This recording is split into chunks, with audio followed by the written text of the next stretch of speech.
Hi everyone, it's Vicky here, and I'm going to do this topic on the pagan gathering. I want to hear other hosts' views on this. Really, I should have done this video a while ago because this thing happened a while ago in the news, and I actually never made a video on it where I should have done. It's something that happened.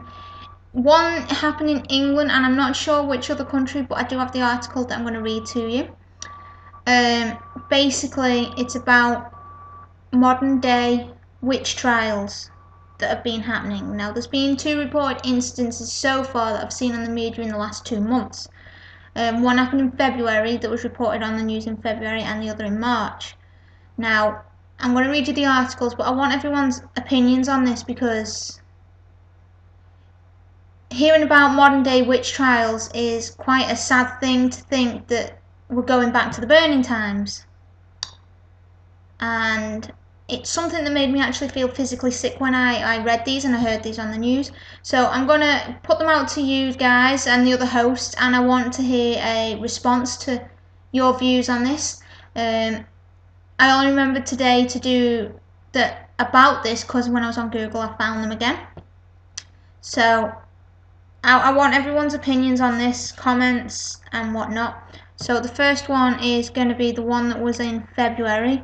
Now, I'll read this to you, so bear with me. My pronunciation of things is not very good.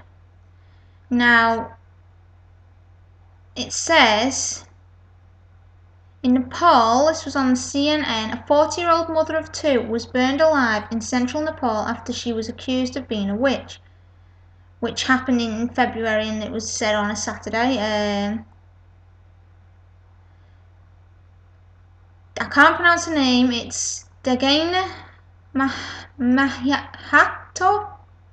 Dagnina Mahato was attacked and set on fire by family members and others after a shaman allegedly accused her of casting a spell to make one of her relatives sick. Police officer Haya Mani Bayoral said the attack occurred Friday, and I'm going to be really bad at this. I'm going to spell it out to you because I cannot pronounce this for my life. It's Bagauda. And it could be Baghdad. So I'm sorry. In the Chitwan district, about 80 kilometers, like 50 miles southwest of Nepal's capital, Kathmandu. Borrell said by telephone, police arrested 10 people, including 2 shamans, 5 women and an 8-year-old boy in connection with the burning. Those arrested have confessed to their crime and will be charged with murder. Borrell said Mahato had just finished cleaning a cowshed early in the morning when she was attacked. Borrell said she was beaten with sticks and rocks before being doused with kerosene and set on fire. An attack witnessed by her 8-year-old daughter. Hearing that bit made me feel physically sick, knowing that the family had done this and they put the poor daughter through her mother's death. According to local police report, the neighbours told police they were alerted to the attack, but then it was too late to save her. Prime Minister Badiram Bhattacharya, sorry, can't pronounce the names, appealed to the police not to heed to shamans and faith healers. The government announced 1 million Nepal's rupees, about $14,000, in compensation for Mahito's 2 children.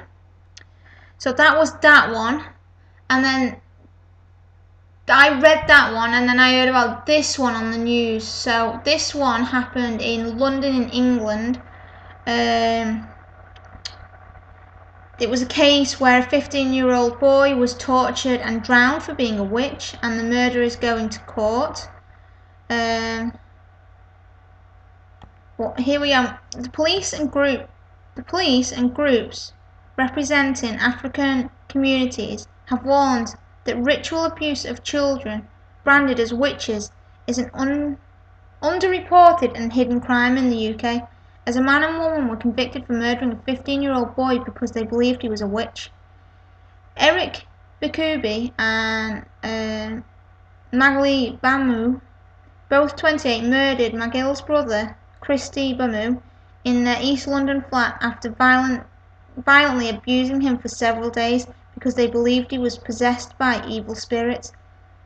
Bikubi and Bamu also accused two of the teenagers' sisters of witchcraft and were found guilty of causing actual bodily harm after abusing them for several days. The pair will be sentenced.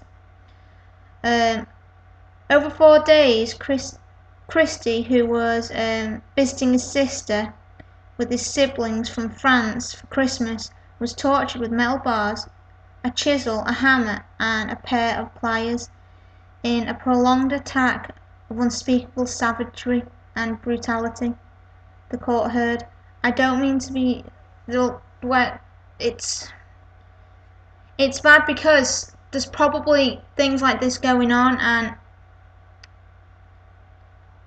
there's probably a large series of unreported witch trials going on, because that's two that the media has reported about. How many are actually going unreported, and how many people are actually not safe in their practice? I mean, a lot of us on YouTube are open about our practice, and we know when to keep it quiet and not to keep it quiet. But there are those out there that practice in secrecy, and they may just say, leave a notebook that they've been using as their book of shadows out that they think's hidden, and then someone open it, they see what's in it, and it could be like a member of the family that is very, very against the practice of witchcraft, paganism, Wicca, that could inevitably turn. Or it could be something like you're talking in the street and then someone hears you talking and then it gets round. But you've got to be... I know I'm one of the most open people about my religion. I know when to keep it quiet, which is at work, and that's the only time I actually don't mention it. If people ask me out and about, then I will tell them. I'm happy to do that. But I think for a lot of people, I don't know how to put it. In some circumstances, I think it is better to keep your practice quiet and just be wary of who you do tell. But after reading these two articles to you, I would like to hear the other hosts' opinions on it. Like to hear what you think. I also want to know if you feel safe to be out the broom closet, or you prefer being in the broom closet because you feel safer being in the broom closet. But I'd love to hear your opinions, and sorry for rambling, and sorry if this video made no sense at all, but it does to me, and I just wanted to put it across. So I'd love some video responses from the other hosts, and if there's anyone out there that is watching this video that wants to do a video response, I'm happy for you to do so, because I would love everyone's opinion on this. So blessed be everybody.